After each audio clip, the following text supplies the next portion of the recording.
Your Honor, I present Exhibit A, my itemized invoice for raising my niece after her mother's death, Aunt Katherine announced, sliding a manila folder across the courtroom with the confidence of someone who'd never lost an argument at Thanksgiving dinner. The judge adjusted his glasses, scanning the $30,000 bill that listed everything from emotional labor to birthday cake expenses, then looked up with an expression I'd never seen in 3 years of law school. Mrs. Harrison, he said slowly, before we proceed, perhaps you could explain why this invoice doesn't mention the steady financial support you were already receiving for Amelia's care. The courtroom erupted. Katherine's lawyer scrambled through papers while my aunt's face drained of color. Behind me, cousins who'd come to cheer on their mother's righteous cause started whispering. I sat perfectly still, letting the bomb I'd buried in discovery documents do its work. That's different, Katherine stammered, her voice losing the righteous indignation she wore like armor. That money was for her care, which you're now billing her for. Judge Coleman's eyebrow arched. So you had dedicated funds for her support, and now you want her to pay you again for the same expenses. I touched my lawyer Elena Reeves's arm. Our predetermined signal. She rose, smooth as aged whiskey. Your Honor, we'd like to present our counter-evidence regarding how those funds were actually used. Katherine flushed crimson. This is ridiculous. I raised that ungrateful girl for 8 years. 8 years of sacrifice. Sacrifice. The word tasted like copper pennies. The same word she used when she locked me in my room for asking about Mom. The same word she spat when I begged to see family photos. The same word that decorated every guilt trip, every manipulation, every reminder that I was a burden she claimed to carry. Judge Coleman lifted a hand for silence. We'll proceed in an orderly fashion. Mrs. Harrison, please explain your invoice. She straightened her discount designer jacket, the one she'd bought with money meant for my college. After my sister died, I took in Amelia out of the goodness of my heart. No one else would. Her father was already gone, and I had 3 children of my own. Every penny on that invoice represents a sacrifice my family made. Let's go through this line by line, the judge said, his tone sharpening. Food, $8,000. Mrs. Harrison, were you not already receiving regular funds intended for Amelia's needs? Well, yes, but... And household assistance for a family of 5. That barely covered. Katherine's lawyer touched her arm, but she shook him off. Your Honor, those programs don't cover the full cost of raising a child. No, Judge Coleman agreed, which is why you also received additional monthly support. According to these records, it was more than enough for the basics. I had expenses. Katherine's voice pitched higher. Do you know how much teenagers cost? Clothes, school supplies, activities. Activities? I spoke for the first time, my voice carrying across the courtroom. What activities, Aunt Katherine? Elena touched my hand in warning, but Judge Coleman nodded. The plaintiff may speak to this point. I stood 18 years of silence breaking like a dam. I wasn't allowed to join any activities. Too expensive, you said. I wore your daughter Megan's hand-me-downs, even though support funds were meant for clothing. I ate different meals than your family, rice and beans while you had steak. Should I continue? You ungrateful. Katherine began, but her lawyer grabbed her arm. Miss Martinez, the judge said, not unkindly, do you have evidence of these claims? Elena handed him a thick folder. Photos, Your Honor. School records showing Amelia was denied field trips because payments were never made. Witness statements from teachers who provided her lunch money. Medical notes citing malnutrition. And this, she lifted a small leather journal. Amelia's diary from ages 10 through 15, documenting where her support really went. I remembered that diary, hidden under a loose floorboard, written in code Katherine never cracked. Every dollar she spent on herself while telling me to be grateful for scraps. Every time Megan got new shoes while I walked with holes in mine. Every Christmas where my gift was being allowed to sit at the table. This is character assassination. Katherine shrieked. I gave her a home. I could have let her go into foster care. Foster care might have been kinder, I said quietly. At least they wouldn't have stolen my future while calling it charity. Judge Coleman read through several pages, his expression darkening with each one. Mrs. Harrison, these bank records show large cash withdrawals coinciding with the benefit deposits. Can you explain? Household expenses. To Las Vegas? He held up a credit card statement. Atlantic City, these casino charges. The courtroom had gone deadly quiet. Behind Katherine, her children, my cousins, were staring at their mother with dawning horror. Megan, who'd always wondered why she got so many nice things. James, who'd asked once why I didn't eat dinner with them.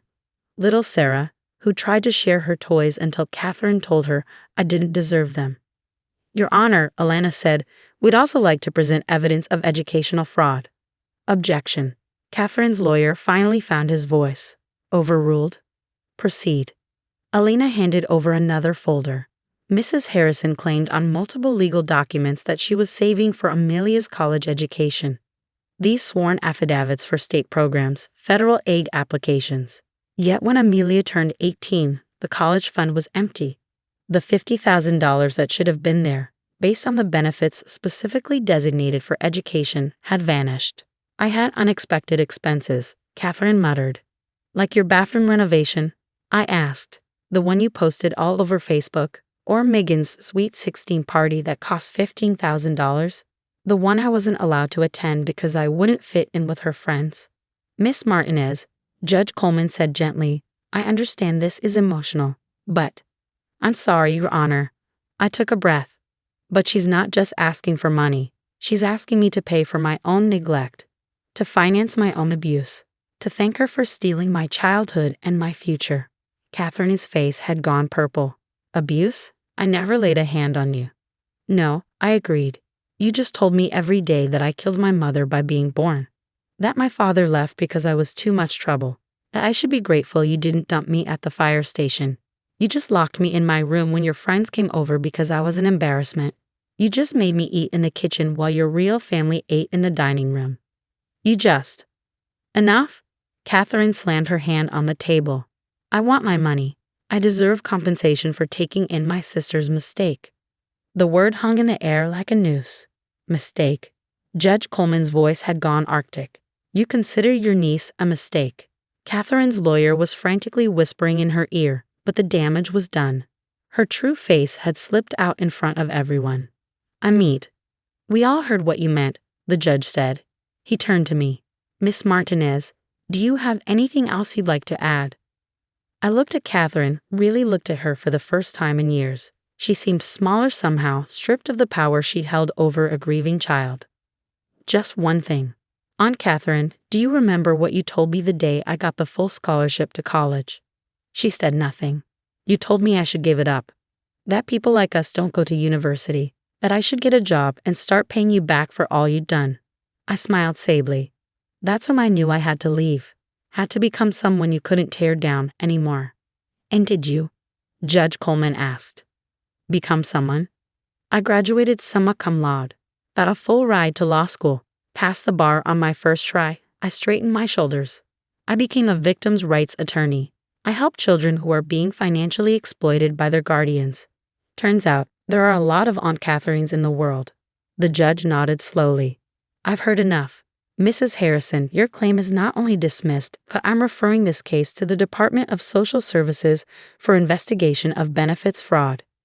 You received $280,000 to care for your niece, and by your own admission today, you considered her a burden and a mistake.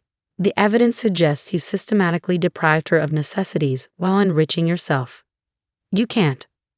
Furthermore, he continued, I'm recommending criminal investigation for fraud, neglect, and fiduciary breach. You had a legal obligation to use those funds for Miss Martinez's benefit. Instead, you finance a lifestyle upgrade while subjecting her to emotional abuse and neglect. Katherine's lawyer was pulling her toward the door, but she turned back, tears streaming down her face. Not tears of remorse, tears of rage. You destroyed our family. No, I said quietly. You did that when you chose money over a child who needed love. The courtroom began to empty. My cousins filed past. Megan paused, mouth opening like she wanted to say something, then hurried after her mother. Only Sarah lingered, now 21 and looking lost. Amelia, she whispered. I didn't know. About the money, the treatment. I was so young, but I remember things now. The different dinners. The locked door. I'm sorry. You were a child too, I said gently. It wasn't your fault. Elena gathered our papers while I sat in the sudden quiet. We'd won, but victory tasted like ashes and old photographs. You okay? Elena asked. You know what the ironic part is? I laughed, but it sounded hollow. If she just loved me even a little, I would have given her anything. I make good money now. I would have helped her, supported her in her old age. All she had to do was be kind. Some people can't see past their greed, Elena said. Outside the courthouse, Katherine was screaming at her lawyer about appeals, about injustice, about ungrateful children who don't understand sacrifice. But I was done listening. I'd spent 8 years as her audience, watching her perform the role of martyred aunt while she picked my future from my pockets like a common thief. My phone buzzed. A text from an unknown number. This is Megan. Can we talk? There are things you should know about where that money went. Things Mom doesn't know we know. I showed Alina, who raised an eyebrow. Could be interesting. Or painful, I said. Most truth is both, she replied. That night, I met Megan and James at a coffee shop downtown. Sarah was there too, fidgeting with her phone. They looked like kids caught stealing cookies, except the jar they'd raided was full of secrets. We found papers, Megan said without preamble. After you left for college, Mom was panicking about something, tearing apart her closet. We found bank statements, gambling debts, loans she'd taken out using your social security number. Identity theft, I said numbly. Of course. We confronted her, James added. She said it was for the family, that you owed us anyway. But we knew it wasn't right. We just didn't know what to do. You were kids, I repeated what I told Sarah. It wasn't your responsibility. But we benefited. Sarah said quietly.